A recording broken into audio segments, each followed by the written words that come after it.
everyone. I'm here to do my 36-week update. 36 weeks, wow. It has been a while. I can't remember the last time I made a update, but it's just been a lot going on.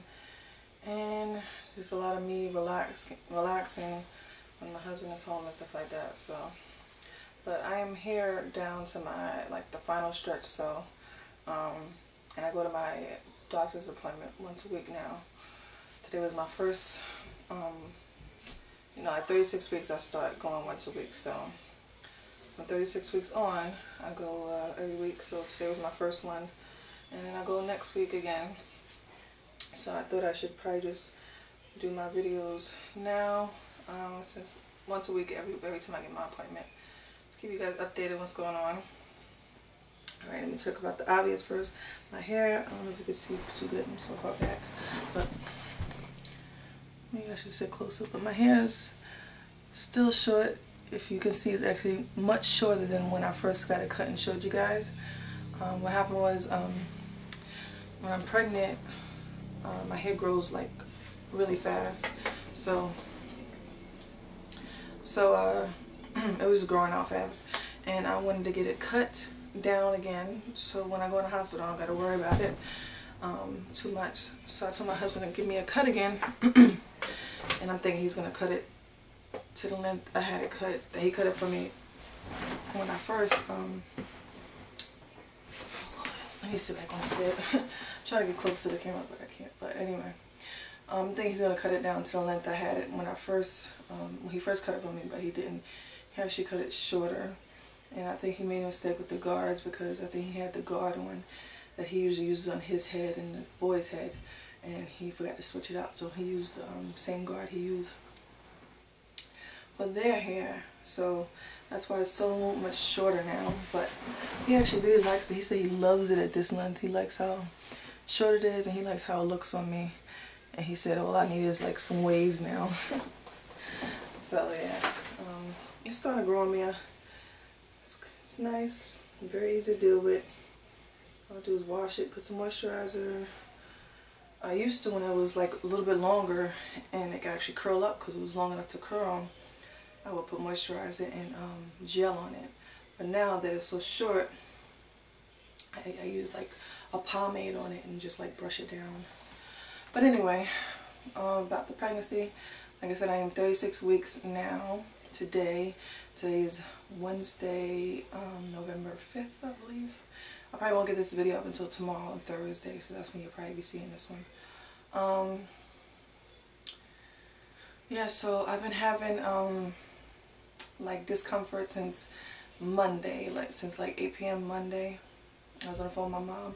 Started having discomfort. I say discomfort because it's not pain where I'm oh my god, this is painful. It's just it hurts, but it's not something I'm really oh my gosh, So it was discomfort, and it's mostly in my back. And it just usually, up until now, I haven't really gotten much Braxton Hicks. I maybe get one once every couple of days or something like that, and it wasn't really anything to really think about. It wasn't nothing really, basically. So I was surprised when all of a sudden now at Monday it started consistently happening. That meaning from Monday night till now, all day I would have Braxton Hicks contractions, and they would start up for a few hours consistently, and then they would stop, and then they start up again. But it's not anything I could time. It's nothing. That's how I know it's not the real thing, because I'm not able to time them or anything like that, and there's no kind of routine or something like that to them. They just randomly come. So I said, even though I know it's most likely Braxton Hicks contractions, hopefully they're doing something to my cervix, because it's very uncomfortable. Most of the pain I feel, surprisingly, is at nighttime. When I'm laying down and trying to get some sleep, it's when they a little bit more painful or a little bit more uncomfortable, and it's mostly all in my back. So that's what's been going on with that.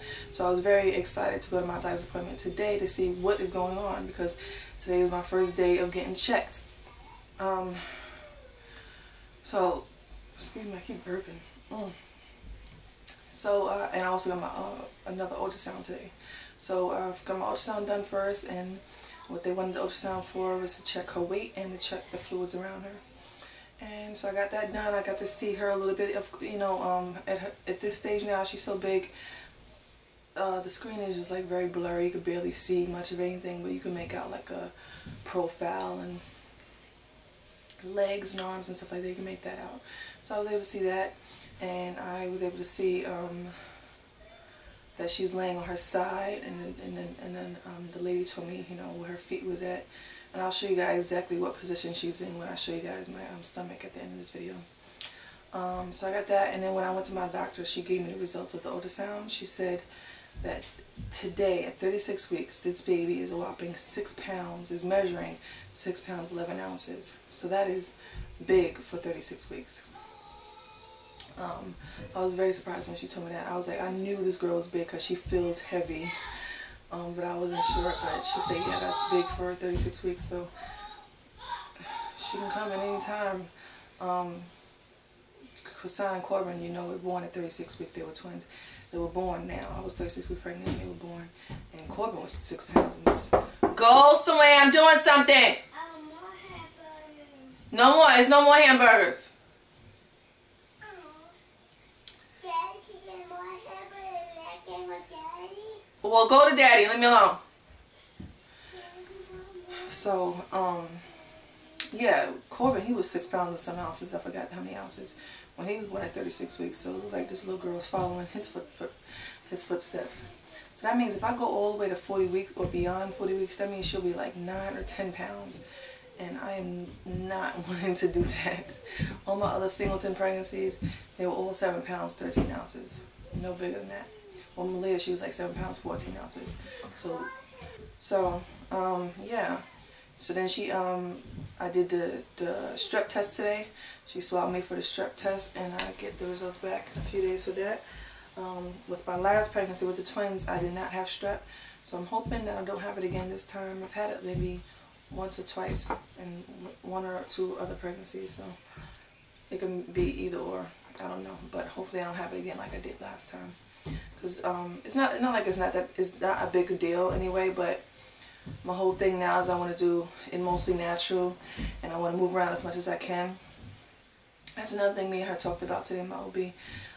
Me being able to move around. With all my other deliveries, and I've delivered at maybe 3 other hospitals with the babies, they've always had me just strapped down to the bed. You can't move, you can't get up, you can't do anything, you have to stay in this bed.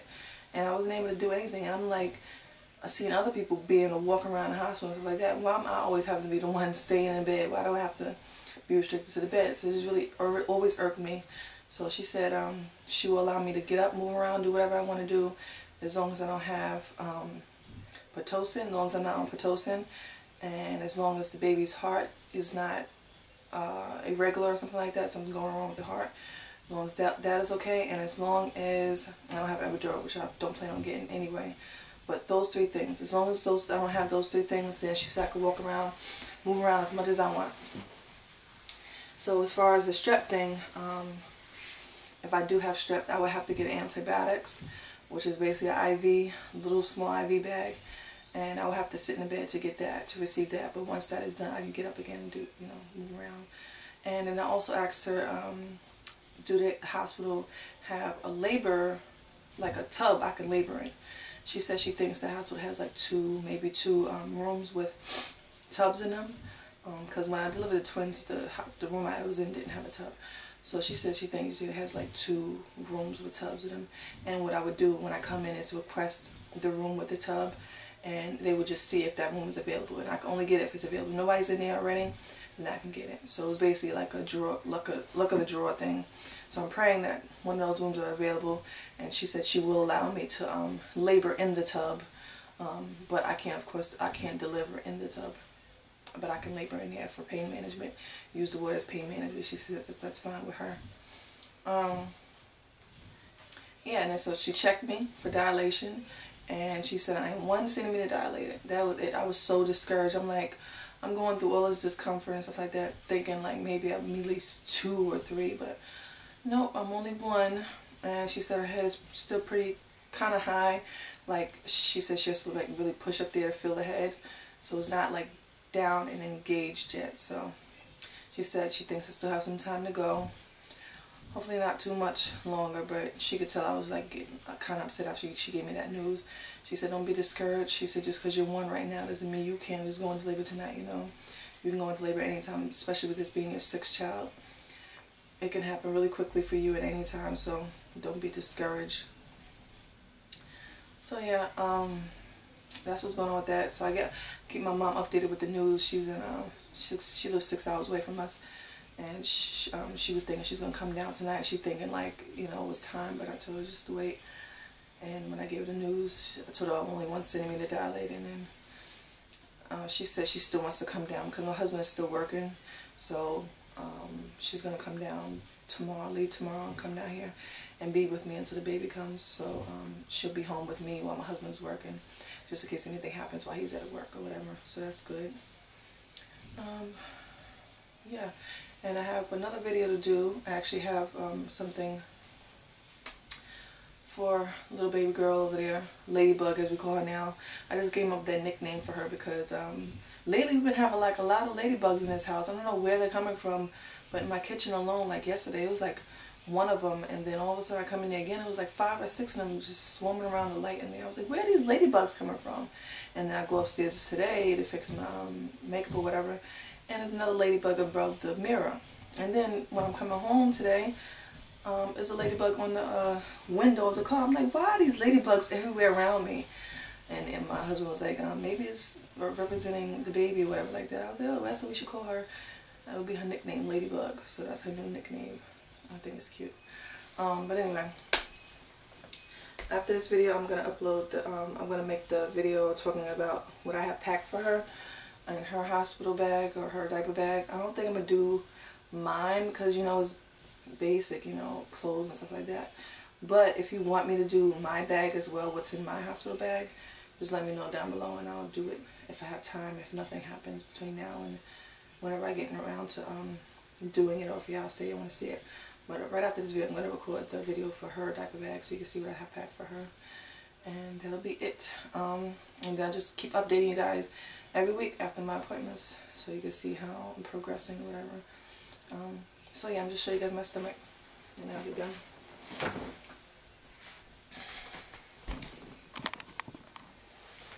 Alright, so this is me at 36 weeks.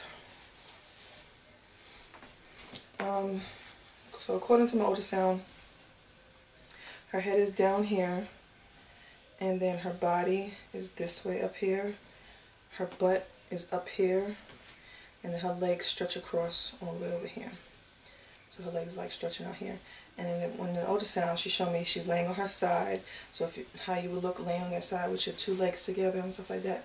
She's like balled, her legs like balled up together and laying on her side, and her feet are sitting right underneath my rib cage, like they were right underneath there, which I knew, because that's what I've been feeling. Every time she kicks, it's just, you could feel like grinding against my bone and stuff like that. So her feet is just right there, all the way up here. It was crazy.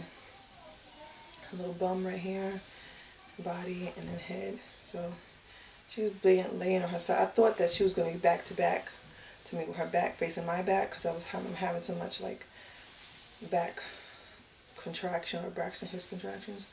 But no, she's laying on her side. So that is how she's doing. I'm just hoping that something gets started soon.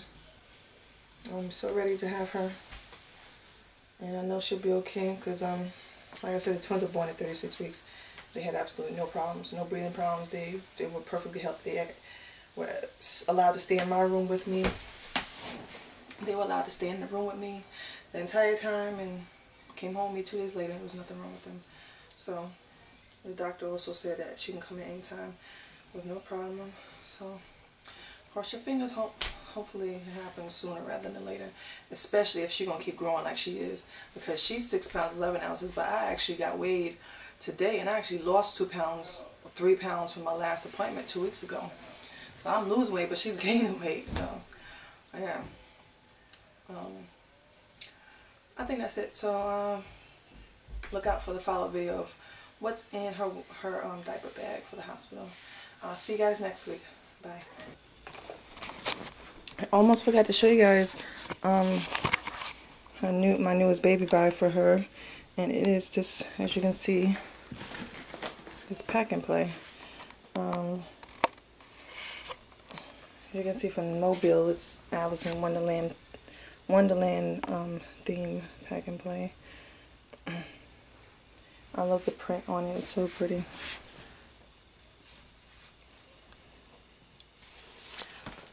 And this is what it looks like. Right here I have my Bobby pillow. I forgot to mention this in her video that I did of what I'm bringing to the hospital for her, but yeah, I'm bringing this Bobby pillow as well. Then that's the baby bag. Just have that stuff sitting here right now. Of course, it's not going to be here when she gets here. And then some pre-folds over here, and some other cloth diaper and stuff. Like I said, this stuff's not going to be here when she is in the bed.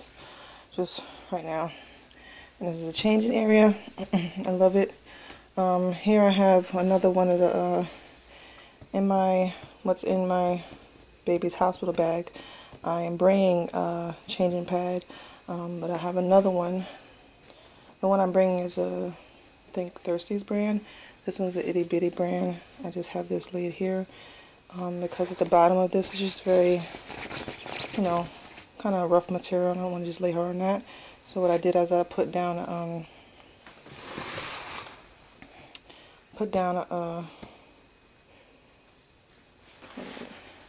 what do you call it? One of the little baby blankets, and I just put this over it in case she pees, and I just, you know, have this underneath it until I wash this or whatever. Some cloth wipes. Here is the storage area. There's a lot of storage area compared to some other Pack and Plays, so that's why I really like this one. Here I have some of her creams. Of course, I can't use these on cloth diapers. I can use these on disposables. I have a bag of snappies and some pins in here, and I have a bunch of other CJ's, sample size CJ's butter for her bum, and this is some Lancino, not Lancino, this is some pure lanolin, that's what it is, and I'll use that for my nipples in case I need it when I'm breastfeeding or whatever. Down here some more of her socks and mittens, and here are some pre-folds, and flats, and over there is just some disposables. So that's what I have there for her. And then, as you can see, this is the part she'll be sleeping in right now at this young age, but when she gets bigger, you could take that out and she could use this to play in and stuff, and you just move it down to the bottom.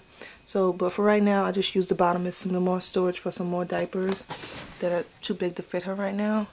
So that's what I have down there underneath the actual bed she'll be sleeping in. I don't know how well you can see it. But yeah, there you go. So that is her little setup, and that's where she'll be sleeping for a while until we get the her room set up and everything. But I really love this Pack and Play. I thought it was very pretty. I love the colors, the print on it, and I love the storage space I had. And it wasn't so bad. It was only like $93 for this one, and some other ones are more expensive than this and had either no storage area or a very small storage area, and it was like $100-something or $200, and I was like, it's ridiculous. But yeah, this was a perfect one for us. So that is her little bed. Alright, that's it.